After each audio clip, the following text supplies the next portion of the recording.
Welcome back to the KOAM Morning News on Fox 14. Visiting us once again this week, Charlene Patton from Topeka, Kansas, coming down here from the Kansas Soybean Commission. Welcome back to the show. Thank you. Great to have you here as always. It's a joy, and the last dish you made lasted about 30 seconds in the studio before it was all eaten up, and I suspect this one's going to be the same because this is a strawberry smoothie. It is, and we've got this theme going with tofu.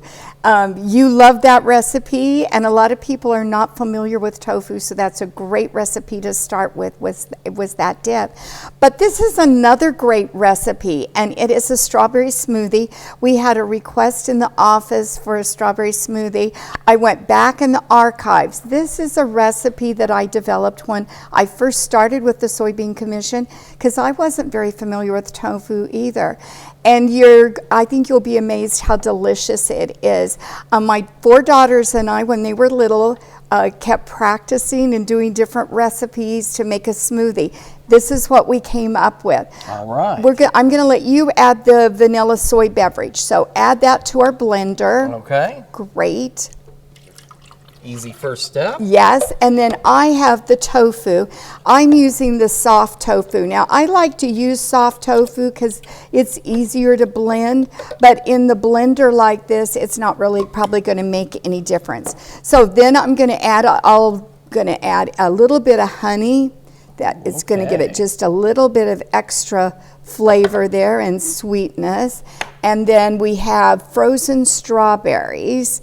And it would really be good, these have thawed out now, but if they were frozen, slightly frozen, that'd be great because it just makes it colder. Okay. Yeah, with your smoothie. Then I'm going to let you add our orange juice. Okay. Another great ingredient here, and that's all we're going to do, and we're going to mix it up.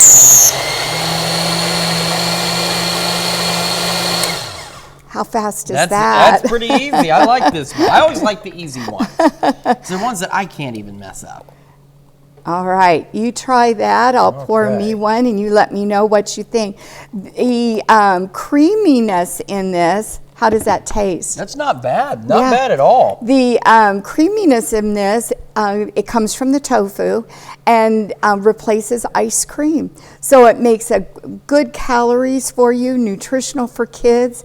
And this summer when kids are home, they can try different fruits in with this recipe, but a great healthy start and a great way to use another recipe for tofu. Absolutely. So pretty fantastic. Real quick, where can folks go if they want this recipe? They should go to kansassoybeans.org or they can go to our 800 number 877-KS-SOYBEAN. All right. And of course, you can find this on our website at KOAMnewsnow.com. We'll be back with more of the KOAM Morning News on Fox 14 right after this.